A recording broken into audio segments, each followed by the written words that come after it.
আমরা পচা গোবর 10-12 কেজি পচা গোবর দিলাম এবং পচা গোবরের সাথে আমরা 20-25 দিন আগে ট্রাইকোডার্মা মিশ্রিত কম্পোস্ট তৈরি করেছিলাম, যা আমার পেজে ভিডিও আছে, দেখে নেবেন।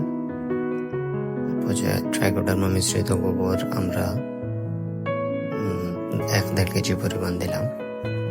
ইউরিয়া দিলাম 200 গ্রাম, টিএসপি 200 গ্রাম, এমওপি বা পটাশ সার দিলাম 200 গ্রাম, আমরা জিপসাম দিলাম 100 গ্রাম, বোরন দিলাম 100 গ্রাম দিয়ে আমরা একটা মাদা তৈরি করলাম।